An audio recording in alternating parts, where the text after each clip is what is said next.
저는 25년 기자 생활을 했는데 이제 그 전쟁 취재를 많이 한 편입니다. 이제 제가 잘나서가 아니고 제가 우연의 일치로 이제 그렇게 됐는데, 제가 갔던 전쟁 현장이 이제 이라크 전쟁하고 아프간 전쟁하고 이스라엘 팔레스타인 분쟁 났을 때 제가 이제 다 방콕에서 동남아 특파원 3년 있으면서 다 일어났던 그런 전쟁들이라, 전쟁이 터지면 일단 현장을 제일 먼저 가는 게 이제 기자들은 생명이거든요. 그런데 어쩌다 보니까 제가 제일 먼저 들어가게 됐어요. 그래서 이 전쟁과 관련된 그 종군 기자들의 세계에 재미있는 경험들이 많은데, 우리가 이제 오늘 이 시간은 또 재미있는 얘기만 하면 신변잡기로 끝날 수가 있잖아요. 그러니까 재미있는 얘기를 하면서 간간히 좀 딱딱한 얘기, 이론적인 얘기도 조금 이렇게 살을 붙여서 이렇게 이제 시간을 끌어 나가도록 하겠습니다. 이제 전체적으로 PPT를 작성하다 보니까 사진 들어가고 뭐 해서 47장이 됐는데, 너무 길면 중간중간에 시간 조정하고 그렇게 하겠습니다. 이제 이 PPT 작성을 한 거는 무슨 대단한 내용이 있어서라기보다 여러분들 다 프린트 아웃된 이런 자료를 너무 이렇게 연구소에서 잘 만들어 주셨는데, 제가 진행하는데 가급적이면 이제 삼천포로 빠지지 않고 맥을 이어갈 수 있도록 제가 그냥 편의상 작성한 그런 PPT니까 부담 없이 좀 쭉 듣고 보시면 되지 않을까 싶습니다. 여러 가지 전쟁터를 갔지만은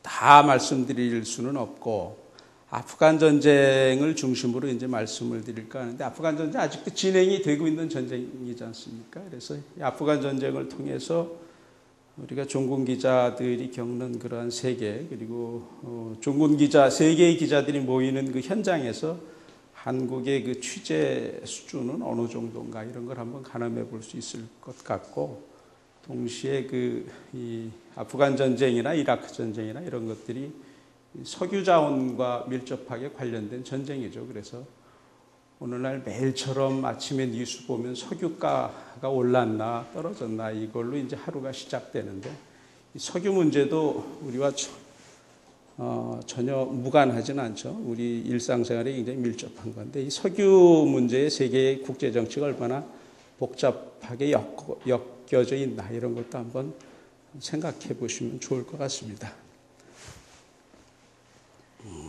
잠깐만, PPT.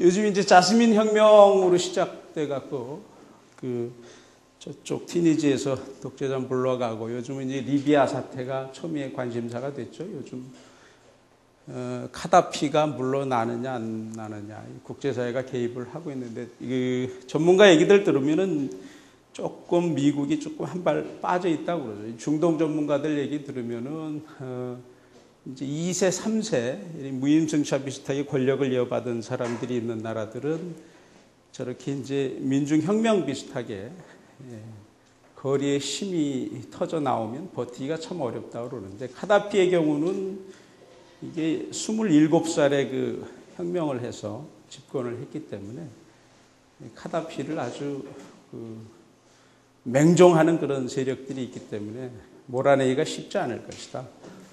그래서 미국이 고민하면서도 한 발 약간 빼는 모양새가 되는 것이 지금 현재의 정확한 상황으로 봐야 될 것이다, 이렇게 해석을 하는데, 어쨌든 간에 이제 요즘 카다피 때문에 중동 사태가 불안하니까 이제 유가 200억 달러, 유가가 이제 리비아 사태가 장기화되면 200억 달러까지 오를 거다, 이런 비관론이 일고 있는데, 이러한 그 석유와 관련한 전쟁이 이제 2001년도에 아프간 전쟁이 터졌죠. 아프간 전쟁, 이 전쟁이 일어나려고 했는지, 미국의 그 대외 정책에서 석유가 차지하는 비중은 뭐 새삼 강조할 필요가 없을 걸로 압니다. 그건 뭐 미국뿐 아니라 어느 나라나 다 마찬가지인데, 아프간 전쟁은 이제 9.11 테러가 일어나면서 직접적인 계기가 돼갖고 이제 아프간 전쟁을 개전을 하지 않습니까? 이제 근데 이 아프간 전쟁이 일어나려고 했는지 부시 정부가 취임을 하면서 그 석유 이익과 관련된 그 강요들이 아프간 부시 내각에 참 많았습니다. 이 부시 대통령 자신이 이 석유 관련 기업을 했던 사람이고, 특히 체니 부통령, 이 사람도 이제 헐리버튼이라고 그 지구 물리학, 이 석유 관련 시추하고 뭐 이런 그 최고 회사의 그 직접 경영자였고, 라이스도 마찬가지고 이제 석유 회사 고문했었고, 이런 사람들이 이 부시 내각의 그 주요 멤버들이 되죠. 그러면서 이제 우리가 네오콘 요즘은 이제 오바마 대통령이 집권하면서 네오콘이라는 말이 다 들어갔지만 그 당시 네오콘들, 미국의 힘을 필요할 때는 사용해야 된다 이렇게 주장했던 네오콘들이 이제 중심이 돼서 부시 정부의 권력을 차지하면서 석유 이익이 가장 중요하게 이제 정책의 우선순위로 이렇게 등장하게 됐고, 그걸 보여주는 게 이제 체니가 2001년에 보면 작성한 국가에너지 전략보고서에 에너지 이익을 위해서는 우리가 군사력을 과감하게 사용할 수 있어야 된다, 이런 주장이 2001년도에 벌써 나오게 되죠. 그래서 어쨌든 그 당시 9.11 테러로 뉴욕의 월드 트레이드 센터, 미국 펜타곤 건물이 공격을 당하고 해서 미국 사람들 전체가 굉장히 그 뚜껑이 열리는 이런 상황이 되지 않습니까? 그래서 부시가 이제 부시 덕트린이라는 이런 걸 발표하고, 부시 덕트린의 특징이 예방 선제 공격을 할 수 있다. 이 테러와의 전쟁, 이런 게 이제 핵심적인 그런 내용들이잖아요. 그래서 2001년도 10월 7일 날 전쟁이 터지는데, 이 전쟁이 처음 터졌을 때 영국, 미국 이런 데는 이제 자기들의 전쟁이니까 거기 기자들은 거의 뭐 전쟁과 개전과 동시에 거의 현장 접근이 가능하지만 저희 같은 기자들은 그렇지 못하죠. 굉장히 전쟁 현장이라는 게 이렇게 마음대로 들어갈 수 있는 곳이 아니지 않습니까? 그래서 전쟁이 터졌을 때는 처음엔 파키스탄 가서 저희가 취재를 했어요. 파키스탄 가서 취재를 했는데, 파키스탄에서 맨날 아프간에서 무슨 일이 일어났다 이런 걸 이제 보도를 하고 그랬는데, 거기서 취재하다 보니까 아프가니스탄 들어가는 길이 열렸는데 너무 엄두가 안 나는 곳입니다. 이제 기자들이. 왜냐면은 거기는 그 정상적으로 이제 문명이 있는 그런 전장터가 아니고 완전히 원시사회 비슷한 곳이거든요. 그러니까 전기도 없지. 무슨 뭐 맥도날드도 없고 무슨 뭐 레스토랑이 있는 것도 아니고 여관도 없고 호텔도 없고 그냥 광야에 흙집만 있는 그런 곳에서 이제 전쟁이 처음에 시작이 됩니다. 그러니까 기자들이 들어가려면 아무리 취재를 많이 해도 송고를 해야 되지 않습니까? 방송도 해야 되고 그러는데 그런 일체의 장비가 전기가 없으면은 무용지물이 되니까 감히 들어갈 엄두가 안 나요. 그런데 거기 파키스탄에서 이런저런 세계 기자들이 모여서 이런저런 얘기를 듣다 보니까 정보가 이렇게 게더링이 되고 여길 들어가 보자 하는 그런 마음이 들어서 이제 회사에 건의를 해서 제가 들어가게 됐는데, 거기서 팀을 짜갖고 이제 아프가니스탄을 들어가게 됩니다.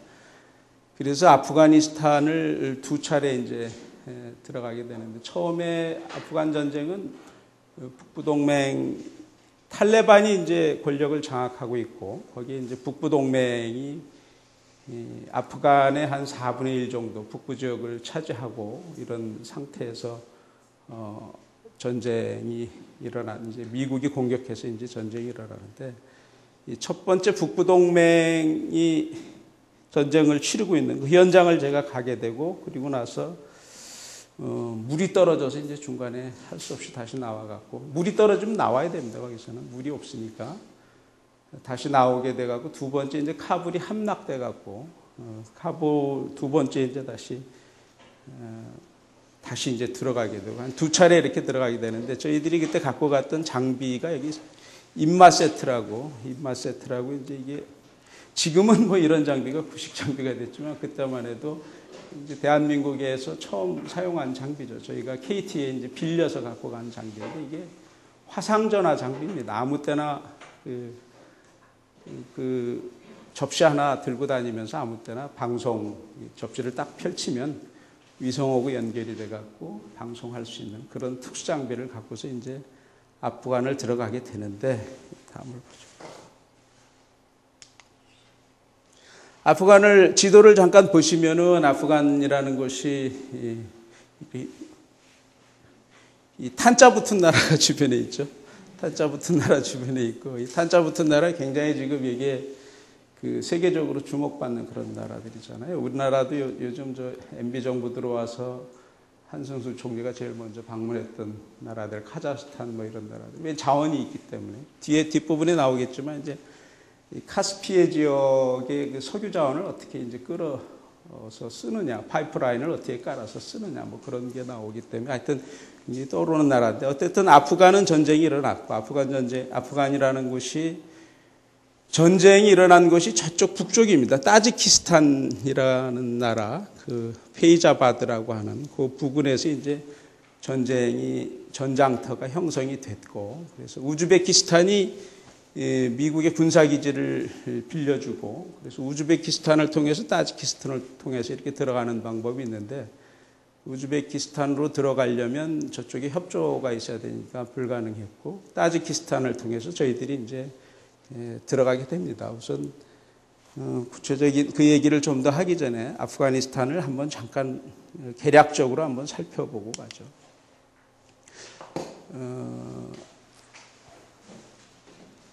크기는 이제 한반도 3배, 전 세계적으로 보면 41번째 정도 되는 그런 나라인데, 조금 있다가 전쟁터 화면을 보면은 아시겠지만 굉장히 척박해요. 가면은 우리가 보통 나라에서 이렇게 기차 타고 쭉 가면 볼 수 있는 푸른 잎, 뭐 이런 푸른 빛깔이 거의 없고, 거의 그냥 황무지에 하루 종일 바람 먼지만 나는 그런 곳에서 이제 전쟁이 시작이 됩니다.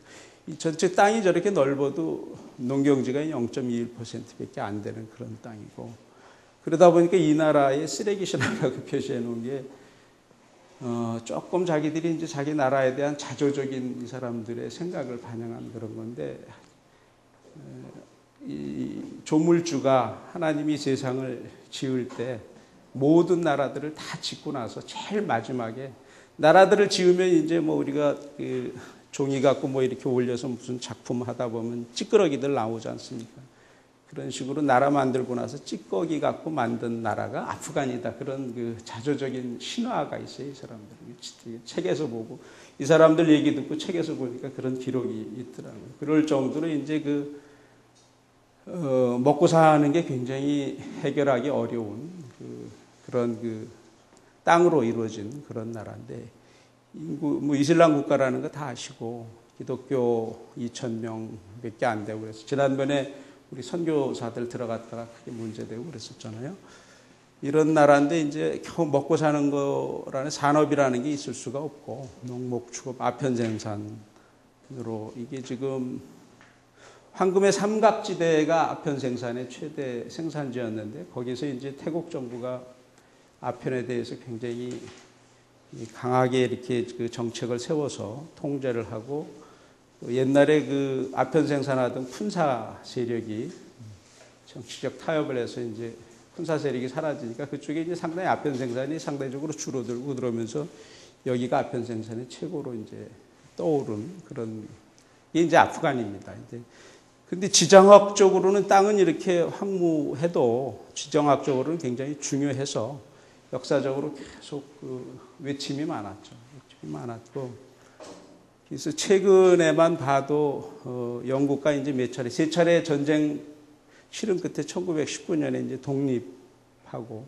70년대는 소련이 이제 그 꼭두각시 정권 지원한다고 그래서 소련이 이제 들어와갖고 한 10년 동안 전쟁을 했죠. 우리가 읽은 말이 그때 무자헤딘이라고 그러잖아요. 무자헤딘. 소련에 저항을 해서 결국 소련이 10년 동안 전쟁을 하고도 통제하지 못하고 할 수 없이 철수한, 물론 이게 소련이 이렇게 철수하게 된 배경은 장기적으로 이 군사적인 부담도 있지만 국제사회 여론, 특히 미국이 조성하는 그 국제사회 여론 때문에 결국 물러가긴 하는데 하여튼 전쟁이 끊임없었던 그런 나라고 내부적으로 봐도 내전이 굉장히 심했던 그런 나라죠.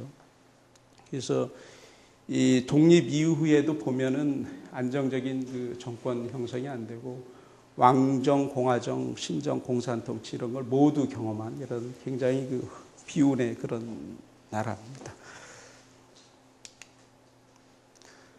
그러면은 우선 영상을 하나 보고 얘기를 좀 본격적으로 시작하도록 하겠습니다.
이거 이제 화상 전화로 연결하는 거. 타지키스탄에서 출발한 세계 특별 취재단은 아프간 딥두키 전선을 향해서 이동을 계속하고 있습니다. 김인영 특파원이 화상 전화로 연결돼 있습니다. 김 특파원. 네, 아프간입니다. 네, 그곳이 어디고 또 그곳에서는 전쟁의 분위기가 느껴지는지가 궁금합니다. 예, 여기는 북부동맹 지역 최전방들 타시테칼라 전선입니다. 지프로 2시간, 말을 타고 강을 건너 1시간 걸려온 이곳에서는 지금도 포성이 계속 들려오고 있고 총성이 간간히 들릴 정도로 전장의 분위기가 긴박하게 느껴지고 있습니다. 이 지역에서 가장 높은 그 고지 초소에서 불과 1km 지역이 바로 탈레반 지역입니다. 저희들이 고지 초소에 오를 당시 포성이 3, 4분 간격으로 계속 굴릴 만큼 포사격이 계속 이루어지고 있습니다. 이 지역 사령관은 지금 탈레반 쪽에서는 신병 훈련 모집을 강화하고 있다 이렇게 밝히고 탈레반 쪽이 신병 훈련소를 겨냥해서 포사격을 집중하고 있다 이렇게 말을 했습니다. 현재 북부동맹 지역은 총 공세 준비를 모두 끝내놓고 이제 마지막 이렇게 이 지역 사령관은 밝혔습니다. 네, 지금 전쟁의 중심지에 계신데 그곳에서 보기에 앞으로 전황이 어떻게 될 것 같습니까? 네, 오늘 이곳에 전해진 전황은 오늘도 그 미국이 카불 북쪽과 마자이 샤리프 지역에 공습을 계속을 했고 이에 힘입어서 북부 동맹 지역에서 마자이 샤리프에 대한 공세를 강화했지만은 마자이 샤리프는 여전히 탈레반이 장악하고 있는 것으로 알려졌습니다. 특히 마자이 샤리프 지역에서 가장 중요한 마자이 샤리프 공항을 탈환하기 위해서 북부 동맹은 전력을 집중했지만은 탈레반의 완강한 저항에 부딪혀서 별로 전선에 진척이 없는 상태로 알려졌습니다. 북부동맹 지역은 미국이 보다 강도 높은 공습 그리고 강도 높은 지상군을 하루속히 투입해 주길 바라고 있고 강력히 요청을 하고 있습니다. 특히 혹한기가 시작되는 다음 달 이전 라마단 이전에 총 공세를 했으면 하는 이런 바람이지만은 전장의 주도권을 미국이 쥐고 있기 때문에 아울러 장기전 태세에도 준비하고 있는 이런 모습을 보이고 있습니다. 타시테칼라 전선에서 KBS 뉴스 김인영입니다. 이게 물 흐르듯이 진행이 돼야 되는데 이게 제가 좀 이게 PPT가 조금 서툴러요. 이거 이나마도 이게 제 큰딸 도움을 받아갖고 이렇게 작성을 한 건데 용량이 많아서 그런지 이거 계속 뭐 몇 번씩 다시 넣고 그랬어요. 이렇게. 근데 또 지워지고 그래서 어쨌거나 저는 이게 10년 전에 취재를 한 건데 지금 봐도 제가 제 모습을 봐도 감회가 새롭긴 한데 참 못생겼다라는 생각을 좀 합니다. 제가 앵커라고 아까 소개해 주셨는데 특파원 갔다 와서 라디오 앵커를 이리저리 한 4, 5년 했어요. 그 덕에 이제 라디오 앵커 하면서 다행히 새벽 방송하고 이러면서 시간이 나서 경희대학에서 박사 공부도 하고 그랬는데 제가 라디오 앵커 하면은 되게 텔레비 앵커들 하기 원하잖아요. 근데 저도 텔레비 앵커를 하길 원했는데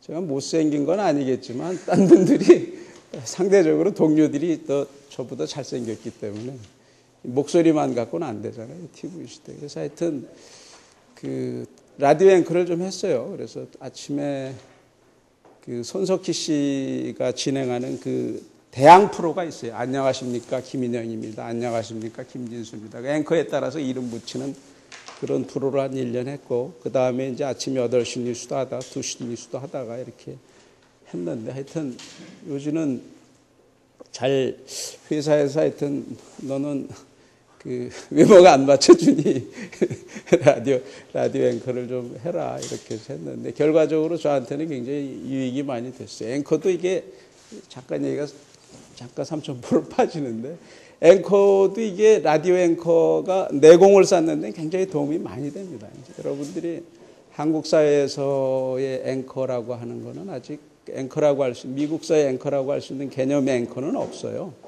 앵커라고 하면 확고한 자기 편집권이 있어서 자기가 뉴스에 대한 판단을 하고 거기에 대해서 자기가 끌고 갈 수 있고 그렇게 해서 후배들이 이렇게 받쳐주는 거를 자기 의지를 갖고 자기 판단하는 뉴스 방향대로 끌고 갈 수 있어야 되는데 지금은 그렇지 못하죠. 이 텔레비 뉴스는 굉장히 민감하고 그래서 이게 편집팀의 이 많은 기자들이 이제 구성이 돼서 딱 짜여지면 앵커가 할 수 있는 역할이 굉장히 제한되어 있습니다. 말도 아주 워딩 하나 쓰는 것도 민감해서 조금 이게 오버된다 싶다든지 부적절하다 싶다든지 하면 금방 피드백이 오고 그리고 뉴스라는 거는 김인영 기자가 뭘 했습니다. 하면 그만 아닙니까? 그냥 50분 뉴스에서 앵커가 자기 의견을 갖고 이렇게 인터뷰할 수 있는 것도 아니고 그래서 상대적으로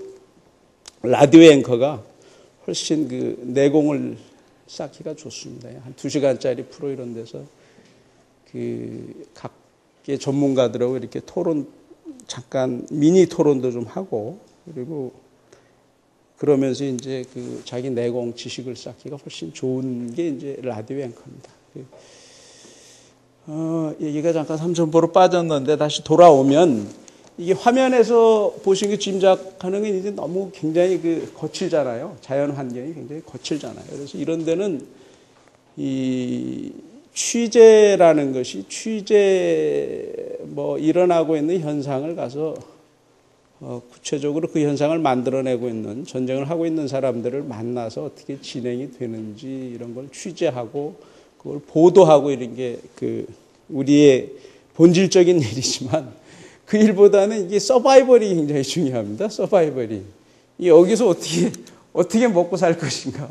먹고 사는 문제가 해결이 돼야 취재도 하고 그럴 거 아니에요. 탈레반도 만나고 그러지. 그런데 이게 전쟁터라는 게 이 사람들은 아프간 사람들은 계속 개나 소나 다 총을 갖고 있는 그런 나라고 계속 전쟁해왔던 내전이든 외침이든 계속 전쟁을 해왔던 나라이기 때문에 그런데다가 자연 조건이 산업이 아무것도 없고 공산품 같은 게 겨우 파키스탄에서 넘어온 것들이 일부 있는 정도 이런 데니까 우선 이 물과 전기가 해결이 돼야 이제 취재를 할 수 있는 그런 곳인데 물이 없어요. 거기 물이라는 게 강이 있지만은 그건 이제 식수로 쓰기에는 어려운 거고 끓여 먹다가 이제 설사도 나고 그러는데 어쨌든 굉장히 이 황폐한 자연 조건, 열악한 자연 조건과의 그 싸움이 이제 그게 그 자체가 이제 취재가 되는 거. 그래서 그 전쟁터가 또 그러다 보니까 굉장히 그 재래식 전쟁이다 보니까는 그 안전 개념 이런 게 없습니다. 아프간 사람들. 그 전쟁터 같으면은 미국이 전쟁터가 된다고 한다든지 우리나라에서 전쟁터가 된다 그러면은 기자들이 갈 수 있는 한계가 굉장히 그 통제가 굉장히 뚜렷하죠. 안전을 생각해서 기자들이 못 가는데 조금 전에 보세요. 제가 그 현장에서 온마이크 하는데 그게 바로 그 내다 보이는 곳, 그 참호가 이렇게 파져 있는 곳, 그게 한 1m 40-50cm 되는데 그 1000m, 1200m 그 앞에 탈레반이에요. 거기서 기관총으로 쏘면 그게 다 여기 맞아요. 그래서 이제 고개 숙이고 가고 그러는데 그런 데를 기자들한테 개방하는 것은 그런 개념이 없기 때문에 자기들은 전쟁이 거의 뭐 전쟁 놀이하는 수준으로 일상화되어 있기 때문에 기자들한테 막 개방하는 거예요. 그래서 그 기자들이 굉장히 거기서 이제 많이 단기간에 제 기자들이 많이 죽은 전쟁이 이제 아프간 전쟁이기도 합니다. 이 탱크 기자들은 이제 어떻게든 현장에 접근을 해서 이 보다 극적인 이런 그 상황이나 이런 거를 좀 어떻게 보도해줘서 내가 좀 한 건 할 수 있을까 이런데 이제 몰입해 있잖아요. 그러니까 현장이 위험해도 뭐 무조건 가려고 그러죠. 무조건 수단 방법 안 가리고 가려고 그러는데 그러다 보니까 아프간 탈레반 공격하는 그 탱크에 기자들이 타고 갑니다. 그 말이 안 되죠. 그런 탱크를 타게 하는 게 말이 됩니까? 근데 거기 타고 가다가 타는데 안 말리니까 타고 가죠. 보다 이제 극적인 화면을 얻기 위해서 가는데 가다가 탈레반이 쏜 그 포탄에 이제 탱크가 맞으면서 기자들이 왕창 죽어버리고 하는 그런 게 이제 아프간 전쟁입니다. 그런 전쟁인데 그런 위험이 있는 반면에 이 기자들은 또 그 탈레반뿐 아니라 일반 사람들이 그 납치 표적이 됩니다. 이 사람들 그 생활 수준이라는 게 거기 아프간 국립은행 직원이라고 해야 한 달에 한 $10 정도의 월급인데 전쟁터는 무슨 돈이 아니면 내 안전은 돈이 아니면 보장해 주질 않기 때문에 당장 이제 이동하려면 경호원을 고용해야 되고 모든 게 이제 돈과 연결. 거기서 통역을 하려면 하루에 몇백 불 줘야지. 또 찝차 아니면 못 다니잖아요. 찝차 하루에 몇백 불 줘야지. 그러니까 돈만이 이제 기자들의 그 안전을 담보해 줄 수 있기 때문에 돈을 뭐 몇만 불씩 5만 불, 10만 불 이렇게 들고 갑니다. 들고 가면은. 근데 그게 아는 사람들은 알아요. 그래서 기자 하나 잡으면 몇 대가 먹고 사는 게 되는 거죠. 이게 횡재하는 거죠. 그래서 근데 여기가 이제 기자들 이동을 하게 되면은 이 콘보이 애들 이제 군인 차들이 이제 콘보이를 해서 기자들이 한 뭐 100명이면 100명이 팀을 짜고 쫙 갑니다. 집차들이 막 100대가 쫙 가면은 여기에 무슨 도로가 있어요.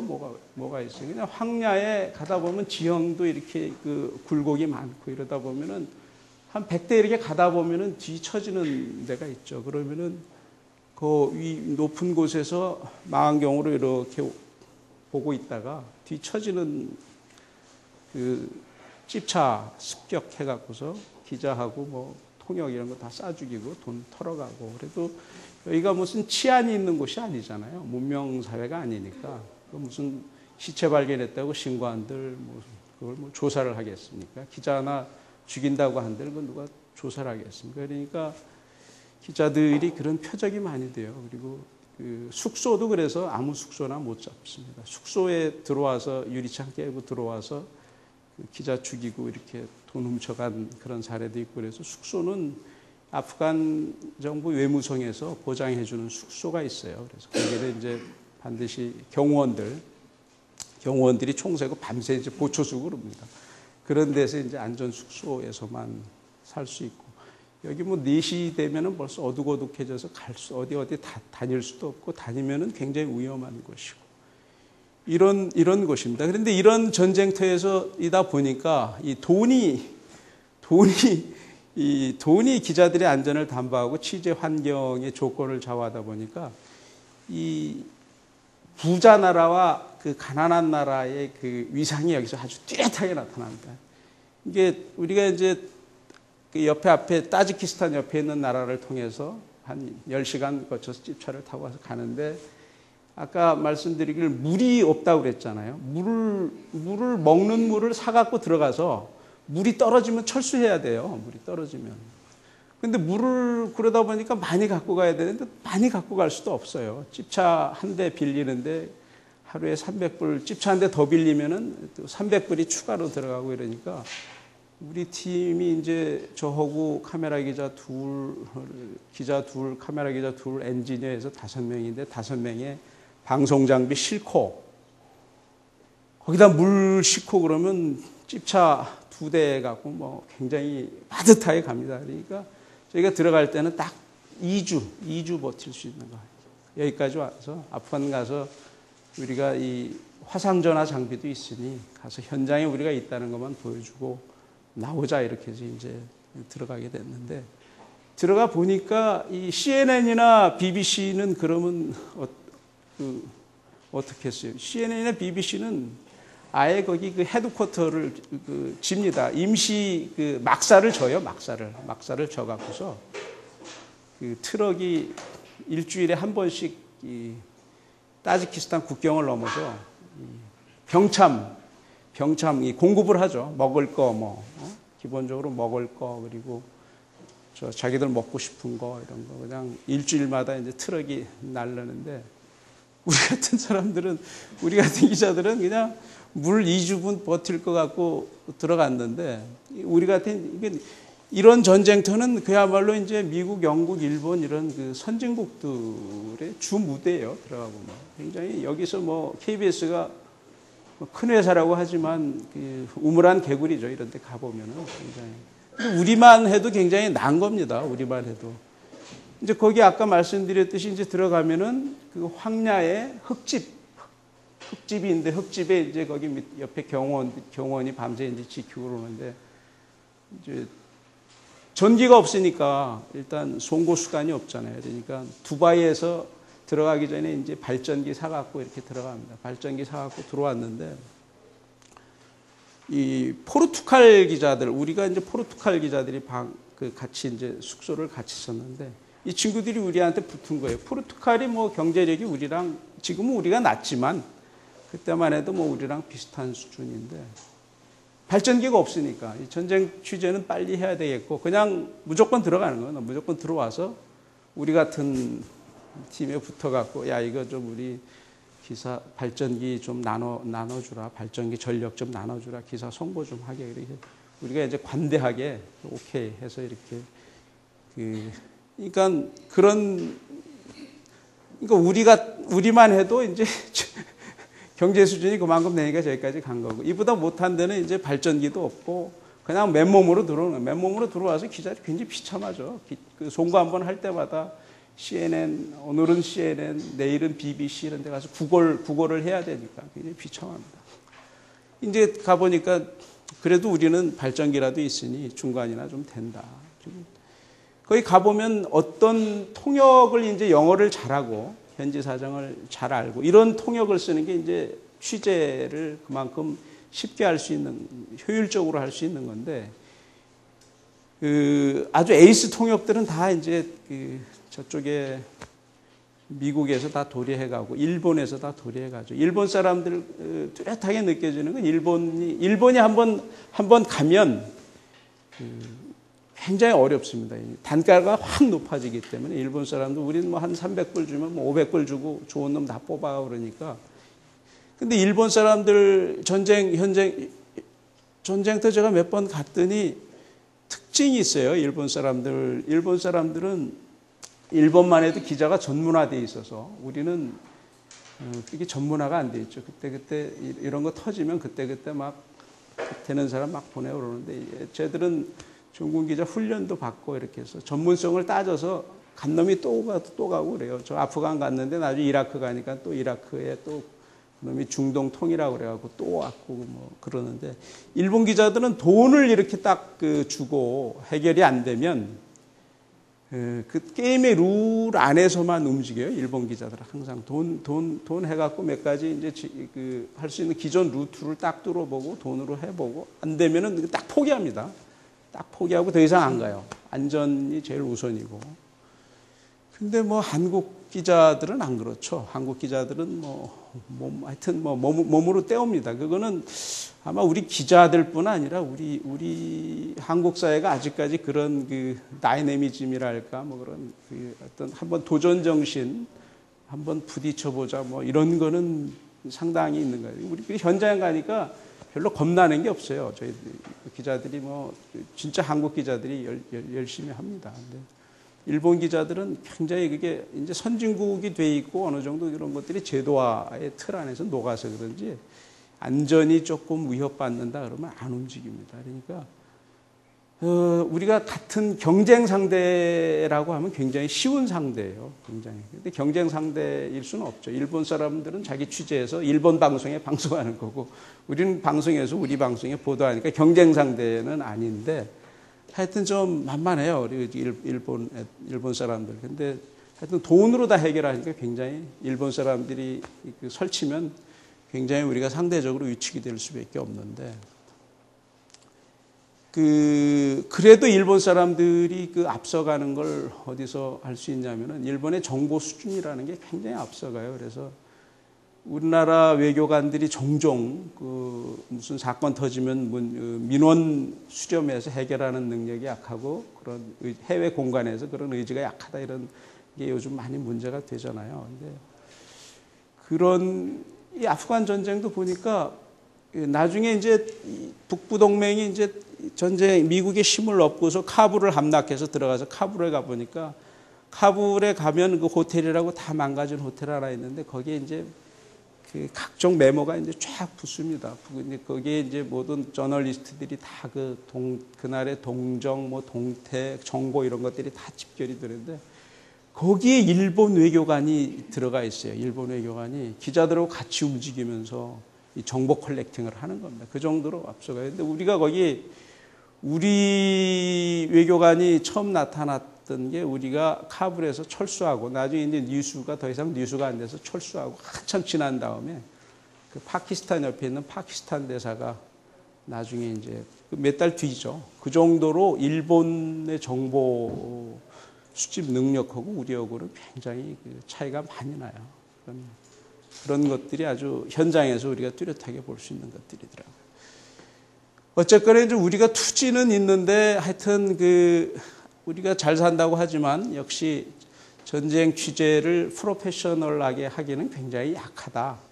그러니까 이스라엘 팔레스타인 분쟁 났을 때도 방탄복 사건이라고 암호처럼 적어놨지만 아주 웃기는 일이 좀 부끄러운 일이, 이스라엘 팔레스타인 분쟁이라는 게 이제 전쟁 시가전이 벌어지잖아요. 라말라라고 팔레스타인의 그 행정 수도가 있는데 라말라에서 시가전이 벌어지는데, 이스라엘 안에 팔레스타인 사람들이 사는 그 지역이 제한돼 있죠. 그래서 그 경계를 맨날 통제했다가 풀어줬다 이스라엘 사람들이 이제 지키고 그러는데, 거기서 시가전 벌어지는데 거기 이제 기자들이 막 현장을 누빕니다. 현장을 누비는데 이미 가기 전에 이 방탄복을 구하려니까 없어요. 이런 게 터지면은 우리가 이제 군에 이제 협조를 많이 받는데, 군에서 방탄복을 빌릴 수 없고 경찰에서 빌린 게 이제 방탄복이 아니라 이제 방석복입니다. 방석복. 돌 던지면은 보호할 수 있는 그런. 그거라도 아쉬운 대로 갖고 가자 그래서 갖고 갔는데, 현장에 가 보니까 그걸 도저히 입고 다닐 수가 없어요. 너무 험하고. 근데 현장에 가보니 이제 NGO라든지 유엔에서 나온 사람들이라든지 거기 군인들은 물론이고 방탄복 가벼운 거 있습니다. 좀 스타일도 좀 세련돼 있고 좀 가벼워 보이고. 근데 그 당시 돈으로 한 2,500불 정도 하더라고요. 2,500불 주고 살 수가 없죠. 그런 게 사실은 기본적으로 회사에 다 있어야 되는 거죠.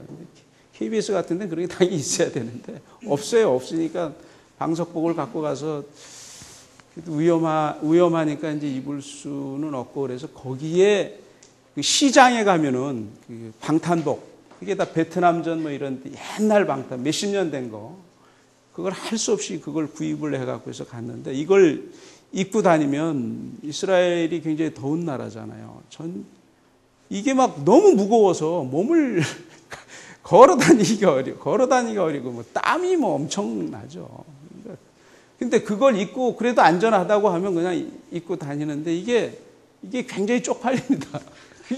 그거 입고 현장에 나타나 보십시오. 이게 세계 저널리스트들이 다 모여 있는데 KBS 한국을 대표하는 언론이 와갖고서 그 방탄복이 없어갖고 그 60년대 입던 그 방탄복 그 군용색 막 무거운 거 다 떨어진 거 그거 입고 막 땀 뻘뻘 흘리고 다 이게 나중에는 안전이 문제가 아니고 이게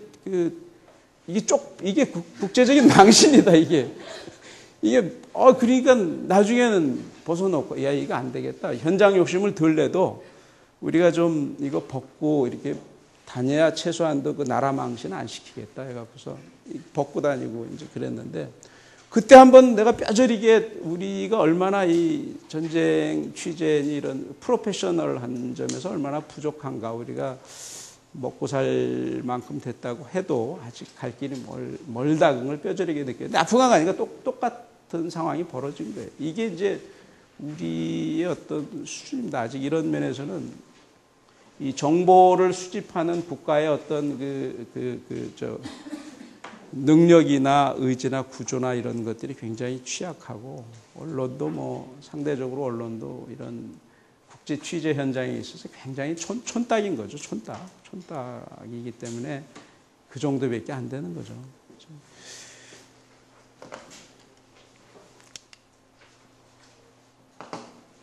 근데 이제 오래 있다 보니까 먹는 문제가 굉장히 심각합니다. 1차적으로 물이지만은 먹는 문제라는 게, 거기 무슨 뭐 중국집이 있습니까? 뭐 시켜 먹을 게 있어요? 사 먹을 게 있어요? 아무것도 없죠. 그냥 먹는 게 우리가 싸갖고 들어간 라면하고 뭐 햇반 이런 거고, 시장이라고 가 보면 이제 걔들 아주 원시적인 농산물 몇 가지 있어요. 쌀 같은 거 몇 가지 있고 그러는데, 이게 오래되니까 먹는 게 참 고통스럽더라고요. 양고기가 있는데, 양고기 요리가 있는데, 같은 양고기라고 그래도 여기도 이제 그 중동식 레스토랑들이 한국에도 많이 들어와 있어서 그 고급 레스토랑에 양고기를 하고 그러는데, 양고기도 이라크 같은 데는 양고기 하나 갖고 요리법이 수십 종류가 있습니다. 근데 아프간은 딱 그거 하나입니다. 양고기 이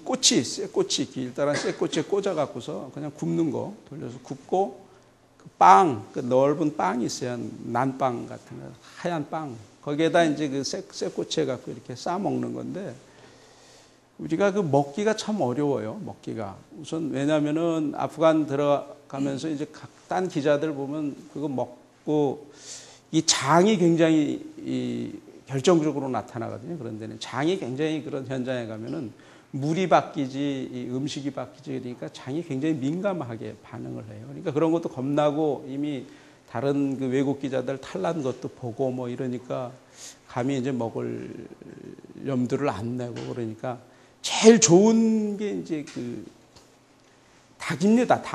닭고기.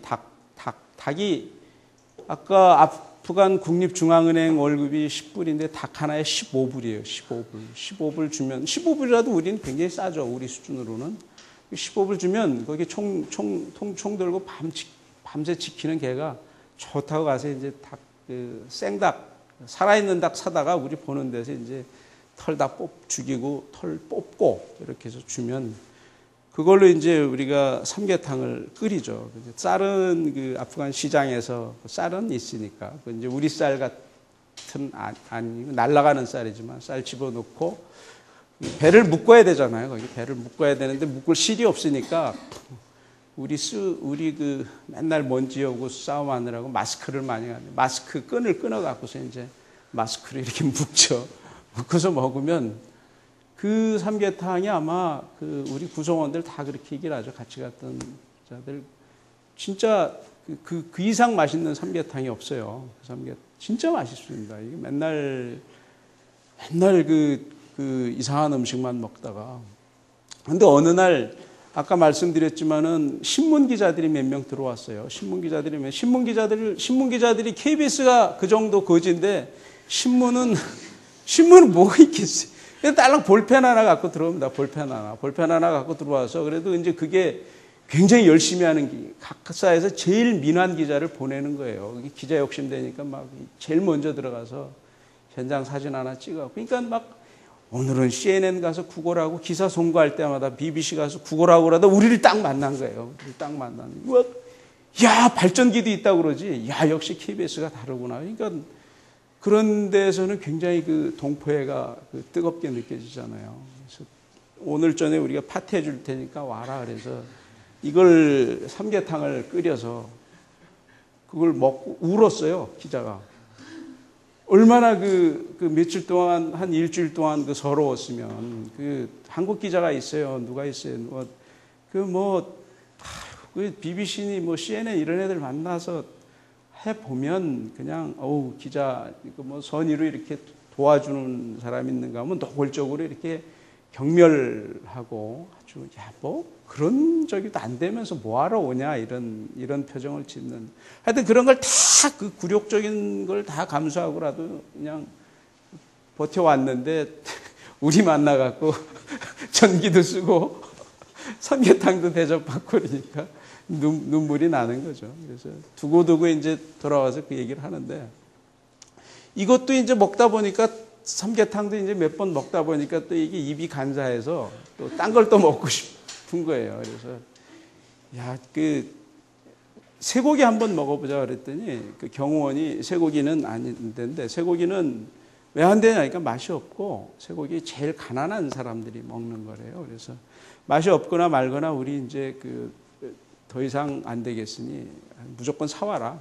그랬더니 쇠고기를 사왔어요. 쇠고기를 사왔는데 보기에는 그럴듯하죠. 이 붉은색의 이렇게 그 스테이크로 막 굉장히 그럴듯해서 우리가 프라이팬에다가 그 불 펴갖고 장작불 펴갖고서 이제 잘 익혀서 이제 먹는데 굉장히 기대를 하고 먹는데, 근데 이상하게 이게 고기를 구우면 약간의 그 군침이 돌게 하는 그런 구수한 냄새가 있었는데 구수한 냄새가 없어요. 고도 이 굽는 과정에서. 그래서 좀 이상하다. 근데 어쨌든 보기에는 그럴듯하냐 한번 먹어보자고 먹는데, 이게 거짓말 안 못해서 이게 타이어입니다. 타이어 조각 씹어 보세요. 아무리 씹어도 줄어들지 않고 그대로이고 아무 맛이 없어요. 아무 맛이.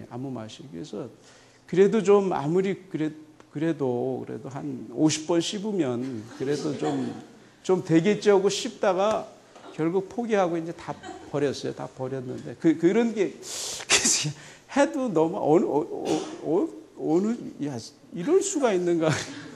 그럴 수밖에 없는 게 소가 여기 찬찬히 생각을 해보니까 아프간이 아까 그 화면에서 보듯이 온통 광야 아닙니까? 거기에 풀이 없잖아요. 이 소들이 그걸 풀 하나 찾기 위해서 온갖 산만리 다니면서 풀 하나 겨우 뜯어먹는 그런 소니까 소가 이게 이제 고기가 아니고 온통 근육인 거죠, 근육. 근데 그거를 먹겠다고 했으니 이제 할 수 없이 경호원이 우리가 사오라 해서 사왔는데 그런 상황이 된 겁니다.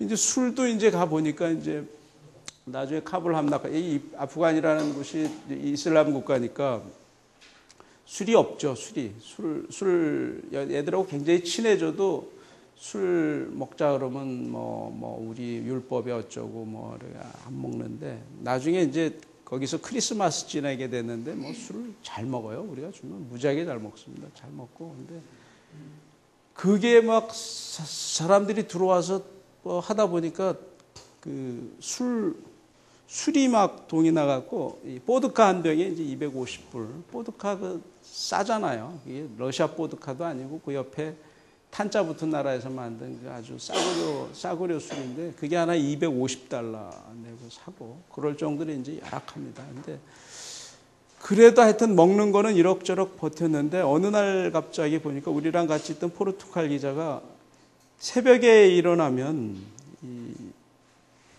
그 호텔 가면 그 몸 전체를 가리는 큰 타올 있잖아요. 타올.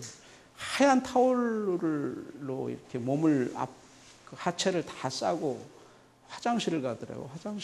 화장실이라는 거 거기 재래식 화장실이거든요. 말 그대로 빠지면 나올 수 없는 깊이의 재래식 화장실이에요. 그런데 아침마다 거기를 가요. 그래서 보니까 저 무슨 일이 일어났냐 그랬더니 아메바 설사라고 있어요. 아메바 설사라고. 이게 설사 장이 반응을 하면 내가 그 참아야 되겠다 하면 이게 통제가 돼야 되는데 이 교감신경이 통제가 안 되는 거예요. 그게 이제 아메바 설사. 자기 의지와 관계없이 이게 그 쫙 나오는 거예요. 그러니까 새벽마다 그 타올 갖고 이제 왔다 갔다 하고. 근데 그게 얼마나 힘들겠어요. 그래도 그걸 버텨야 되는데 거기다 또한 그 포르투갈 기자가 굉장히 운이 없어요. 나중에 그 사람들이 우리나라 올림픽 지난번에 월드컵 할 때 왔다가 카메라도 잊어버리고 그랬는데 이상하게 운이 없어. 그 팀이 하루는 자꾸 거기 이제 빨래를 그 경호원한테 맡기면 빨래를 자기들이 해줘요. 물론 돈은 약간 우리가 달러를 주지만은. 근데 어느 날 청바지를 갖고 와서 입는데 뭐가 따끔해서 보니까 이 전갈입니다. 전갈에 물린 거예요. 근데 빨래 안에 들어가 있던 전갈. 근데 그게 사람의 목숨을 위협할 정도의 치사량이 없어서 다행이지. 그러니까 고통만 주는 치사량이 적은 전갈이지. 근데 그런 사건들이 기자들마다 다 겪어요. 보통 설사는 많이 겪고 크고 작게는. 근데 저희 팀은 신기하게도 한 건도 없었어요. 건강하게 나왔어요. 물론 제가 이제 그때 매일처럼 제가 이제 기도하고 그랬지만은 그래서 교인들한테 저는 이제 교회 다니는데 교인들한테 기도 부탁하고 매일처럼 기도하고 그랬는데 그때 그래서 같이 갔던 그 기자들이 김 선배의 기도 덕분이라고 나중에 이렇게 나도 교회 나가야 되겠다고 그런 얘기도 하고 그랬는데 아니 이제 사람이 이런 열악한 조건에 가면 약해지는 겁니다. 굉장히 그런 주변에서 야 오늘은 누가 아메바 설사 걸렸다, 오늘은 누가 전갈에 물렸다 그러면 심란해요. 그게 언젠가 저게 내 차례가 될지 모른다 그래갖고. 근데 2주 지나니까 물이 떨어져 갖고 나왔어요. 우리도 더 버텼으면 이제 욕심내갖고 강물 떠온 거 그거 이제 끓여 갖고 했으면 우리도 아마 그렇게 됐을지 몰라요. 근데 다행히 우리는 2주 안에 회사에 돈이 다 떨어져서 더 이상 버틸 수가 없다. 돈을 보내달라. 그랬더니 뭐 돈 보내는 거 문명국 가면은 계좌이체 탁 해버리면 되는데 여기는 돈이 공수가 안 되잖아요. 돈이. 그 돈을 보내려고 그러면은 사람이 인편으로 이제 몇만 달러 또 들고 와야 되는데 그렇게 되려면 아예 취재팀을 바꾸는 게 낫겠다 해서 이제 2주만 하고 나왔는데 나중에 한 열흘 들어와서 열흘 정도 쉬다 보니까 다시 들어가라고 그래서 나중에 다시 들어갔는데 참 KBS가 얼마나 그때 그 구멍가게 이런 살벌한 현장을 갖다가 이제 카불이 함락돼 갖고 다 이제 뜨끈뜨끈한 뉴스는 다 끝났잖아요. 뜨끈뜨끈한 뉴스는 끝났고 근데 뉴스 가치가 시들시들해지니까 이제 마무리는 해야 돼요. 이 계륵 같은 상황이 된 거죠. 아프간 뉴스 자체가 계륵 같은 상황이 된 거예요. 근데 그러다 보니까 여기서 현장은 위험하고 그러니 내 가서 고생하고 와서 쉬고 있는데 그래도 네가 벌린 일이니까 네가 마무리해라 이래갖고서 가는 건 좋다. 가는 건 좋은데 나보고 혼자 가라는 거예요. 팀을 안 짜고. 그래서 이게 현장을 모르셔서 그러는데 혼자 가서 이 표적이 되면 내가 이상한 사건을 만나고 그러면 굉장히 심각해진다. 근데 굉장히 그런 위험 부담이 높다. 회사가 겁을 팍 먹었죠. 그래서 그래도 겁을 먹어도 취재팀을 보내긴 너무 돈이 아까운 거예요. 돈을. 그러니 엔지니어 하나 붙여줄게. 엔지니어 붙이면 엔지니어가 이제 기술적인 문제 해결해주고 엔지니어 붙여주고 그냥 6mm 카메라 조그만 거 하나 갖고 갈게. 둘이 좀 막아봐. 그러고 이제 발전기 들고 그래서 둘이 들어가서 여러분 텔레비에서는 잘 나오죠. 텔레비에서는 그런 거 그냥 막 전쟁하면 막 살벌하게 나오고 근데 그 다 우리가 찍은 것도 아니고 이제 국제 화면을 공급하는 이런 데서 취재해갖고, 그러니까 그 돈을 우리가 돈 주고 사는 화면 갖고 이렇게 해서 9시 뉴스에는 이쁘게 나가지만 실제로는 그 정도로 대한민국을 대표하는 KBS의 수준이 열악한 거예요. 그러니까 전쟁 뉴스라는 큰 사건을 이 핸들링하는 어떤 노하우라든지 어떤 틀이 아직 형성이 안 돼 있는 거죠. 그 정도가 이제 우리 수준인 겁니다. 지금은 이제 많이 낮았지만. 이제 어쨌거나 나중에 다시 카불을 들어갔는데, 카불이라고 해서 이제 그때는 거긴 도시 아닙니까? 도시니까 좀 낫겠지 하고 이제 다시 들어갔어요. 다시 들어가서 그때는 이제 그 군용 헬기를 타고 이렇게 그 산맥을 넘어갔고 이렇게 해서 이제 그 저쪽 아프간 카불 근처의 계곡에서 내려가고 거기서 이제 차 타고 들어갔고, 카불 생활을 오래 하니 여기는 그래도 집이 있어요. 정상적인 집들이 있어요. 도시니까 집들이 있죠. 이제 호텔은 이미 하나 다 망가진 호텔이 있는데 거기는 이제 다 차버렸고, 그 집에서 생활하는데 첫 번째 갈 때는 못 느꼈는데 두 번째 갈 때 한 보름 지나니까 눈이 굉장히 아파요. 눈이 굉장히 아픕니다. 이게 눈이 왜 아픈가? 눈이 굉장히 아파요. 눈이 왜 아픈가? 그러니까 문명권에서 벗어나서 눈이 아픈 거라는 게 제가 이제 나중에 분석을 해보니까, 이 눈이라는 게요, 우리가 일상적인 공기를 우리가 호흡을 하고 아주 이 문명권에 있으면은 우리가 이쁜 옷을 입은 여자도 보고, 그 잘생긴 사람도 보고, 또 아름다운 것도 보고, 뭐 텔레비도 보고 이러면서 그 눈이 그런 게 이제 그 모든 눈에 공급하는 뭐 영양소라고 그럴까, 하여튼 그런 것들을 자연스럽게 볼 수 있는데, 아프간이라는 곳은 그런 좋은 거는 하나도 없고 나쁜 것만 보게 돼 있는 겁니다. 나쁜 거. 여자를 하나도 볼 수가 없어요. 내가 이제 여자를 밝혀서 그러는 게 아니고, 왜냐하면 부르카로 다 가렸잖아요. 부르카로. 그 남자를 보면은, 남자는 이 구렛나루 막 이렇게는 아프간 남자들 막 장대하지 않습니까? 이거 쓰고 구렛나루 처음 이렇게 딱 보면 굉장히 겁먹어요. 하도 강인해 보여서. 그런 사람만 보지, 거기 나가면은 여자들 다 부르카도 그 깨끗한 부르카가 아니잖아요. 두바이나 이런 데서 보는 부르카가 아니고 막 때 꼬짝꼬짝 물고, 전쟁 미망인들이 많아서 그 사람들이 어떻게 살겠어요. 우리가 식당에서 식사를 하면 식당 밖에 쫙 한 50명 이렇게 쫙 길거리에 쭉 이러고 앉아 있습니다. 이제 할머니인지 아줌마인지 가려서 모르는. 그래서 음식이 우리가 먹고 남으면 이 많이 남고 우리 입엔 맛도 없고 하니까 이제 많이 남을 거 아닙니까? 그러면은 그걸 밖에다 내주면, 내주라 그러면은 그거 막 와서 경쟁하는 겁니다. 그거 먹고 거기서 또 그거 싸다가 가서 아이들 먹이고 그러는 거거든요. 그러니까 눈이 도시는 다 파괴됐지, 완전히 싸그리 파괴됐어요. 파괴 현장만 보는 겁니다. 파괴 현장만 보든지, 아니면 흙먼지만 보든지, 아니면 아프간 그 험상궂은 사람만 보든지, 부르카만 보든지 이런 겁니다.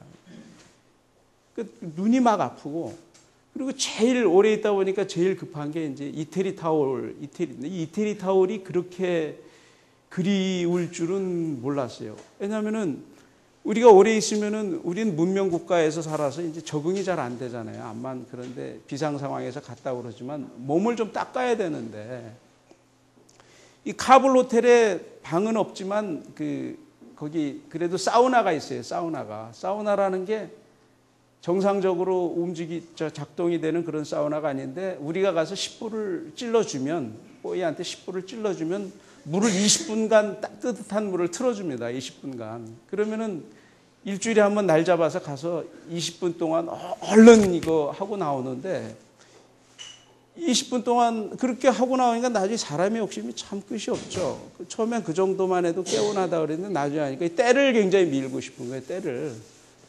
이게 이 몸뚱은 때를 밀고 싶으니까 아프간의 그 재래시장인 온통 다 다니면서 그 이태리 타월 비슷한 거를 구하려고 그래 다녀도 없어요. 그 굉장히 신기하죠. 아니 나와 똑같은 그 경험을 이 사람들은 고통을 못 느낄까? 어떻게 이태리 타월이 없을까? 간단한 건데 이거 때문에 근데 없어요. 비슷한 게 없어요. 비슷한 게. 그래서 이태리 타월이 참 뼈저리게 그리웠던 그런.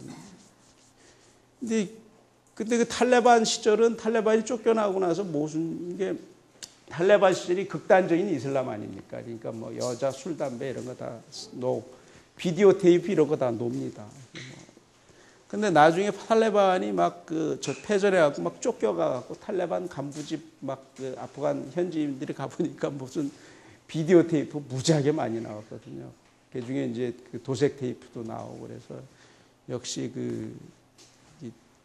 사람이 겉다르고 속다른 이렇게 그런 모습도 이제 많이 보게 되고 오래되다 보니까 이제 휴일날 너무 이게 일도 일이지만 너무 이렇게 저도 지치고 사람들이 지치니까 이제 좀 이거 좀 어디 좀 구경할 거리가 없는가 해서 우리가 거길 갔었어요. 황궁이라는 곳을 한번 갔는데 요건 뭐 지나가고요. 황궁이 망가진 모습이에요. 여기도.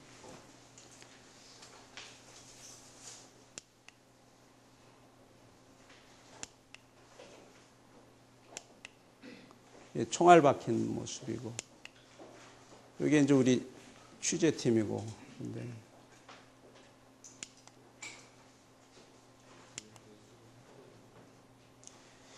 황궁에서 제가 좀 조금 생각해 볼 얘기를 들었던 게 시간이 얼마나 괜찮나? 몇 시까지 해야 됩니까? 본론은 하나도 못 들어갔는데 8시 10분이래. 나 참 황당하네. 자, 이제 딱딱한 얘기만 좀 남았는데 이게 왕궁이 파괴된 게요. 이게 소련하고 10년 전쟁을 했잖아요. 그 왕궁이 멀쩡했어요. 내전하면서 다 망가진 거예요, 이게. 이 내전이 그만큼 이게 집안 밖에 사람, 우리도 밖에 사람하고 싸우는 것보다 집안 싸움이 더 무섭잖아요. 내전이 더 무서운 일은 역사적으로 무서운 일, 무수히 많죠. 지금도 아프리카 수많은 나라들 다 그러고. 내전 때 망가졌다는 거예요, 왕국이. 그래도 문화적 가치가 있기 때문에 마지막 이게 저것만은 우리가 막 이런 자기 통제가 있는데 자기 절제랄까 뭐 그런 전쟁의 어떤 룰이 있는데 내전 때 다 망가진 거예요, 이게. 그래서 내전이 이렇게 무섭다고 우리가 데리고 있던 가이드가 조금 NGO 쪽에서도 일을 하고 그래서 조금 인텔입니다, 인텔이. 거기서는 상당히 아프간에서는 상당히 지식인인데 그 친구가 이게 내전의 그런 얘기를 쭉 해주더라고요. 이게 내전이 이렇게 무섭다. 근데 이게 이걸 빨리 극복하고 우리가 정상적인 국가를 이루어야 되는데 이 미스터게임 이게 언제가 될지 참 모르겠다 이런 얘기를 하는데 생각 많이 시사죠. 근데 이 보니까 종족 분포가 인종 구성이 굉장히 복잡하죠. 이 파슈툰족이 한 최대 종족이고 뭐 따지크게 뭐 징기스칸 후예라고 하는 이런 족속들. 근데 파슈툰족 하나에도 이렇게 여러 종족이 또 나뉘어져 있어요. 근데 이렇게 인종 구성 자체가 나눠져 있고 이 사람들이 다 무장이 돼 있어요. 무장이. 지금 아프가니스탄이 미국이 이제 전쟁을 하고 나서 선거에 의해서 카르자이 대통령이 이제 연임해하고 두 번째 되는데도 아직도 무력을 통일 못 하잖아요. 중앙 집권이 안 되잖아요. 중앙 정부가 이 로컬 정부를 다스리지 못하잖아요. 다. 그러니까 구조적으로 내전할 수밖에 없는 내전의 역사를 보면은 이 공산주의 군부 쿠데타로 이제 공산주의가 이제 1989 잠깐 집권하니까 거기에 반대해서 이제 무자헤딘 반군들이 이제 내전을 일으키고 그래서 무자헤딘이 집권하고 나니까 자기들끼리 또 싸우죠. 같은 편끼리 또 싸우고 그래갖고 그 틈새를 오마르가 치고 올라온 겁니다. 이 탈레반. 그래갖고 탈레반이 그 집권했는데 9.11 테러 나서 오사마 빈 라덴을 감춰줬다고 그래갖고 미국이 그걸 구실로 해서 치고 들어가잖아요. 그러니까 이 그 후진국 제3세계권에서의 나라들이 그 공산주의 이념이 쉽게 들어가고 그러면서 이념 갈등이 일어나고 종족 핏줄이 다르고 또 언어도 굉장히 복잡해. 여기는 공식 언어만도 2개인데 언어들이 뭐 종족마다 다 다르고 그래서 복잡합니다. 이런 내전의 역사가 이렇게 뿌리 깊은. 그래서 참 그 아프간에 배운 사람들이 나라의 그 운명을 생각해 볼 때 얼마나 그 가끔 저녁 때 이렇게 우리가 주는 그 팩소주 한 잔씩 마시고 자기 심경을 털어놓는 거 보면 옛날에 우리가 그 일본의 침략을 받아갖고 나라 주권을 회복 못할 때 우리의 선조들이 이런 심정이지 않을까 그런 걸 좀 느껴요. 이제 같은 나라라고 그래도 아프간이 저렇게 열악해도 자원은 굉장히 많은 나라거든요. 저기도 자원 개발하면 또 어떻게 될지 모르는 나라예요. 근데 지금 무슨 나라부터가 이제 안정이 안 되니까 그러고 있는데 그런 거에 비하면 우리는 뭐 얼마나 대단한 나라입니까? 내전을 겪고 나서도 한강의 경제 기적을 이뤘고 근데 요즘 들어서는 좀 그 남남 갈등이 조금 심각하죠. 그래서 제가 이와 관련해서 논문을 썼기 때문에 잠깐 내전하고 이걸 좀 연결을 시켜본 건데 언어가 다르면 세상이 다르죠. 언어가 다르면 국가가 달라지잖아요. 보통 우리가 근대 민족 국가를 얘기를 할 때. 근데 성경에 보니까 이게 요한복음 1절부터 3절까지 말씀인데 이게 말씀이 이제 그 세상을 창조했다 이렇게 되어 있습니다. 이제 신의 영역이 신의 말은 곧 그게 세상을 창조하는 원동력이라는 얘기인데 이게 언어가 다르면 언어라는 게 이제 우리의 의식을 지배하고 그래서 언어가 다르면 의식이 달라지고 다른 세상에서 살게 되는 거죠. 그래서 이 프레임 이런 말들을 많이 하지 않습니까?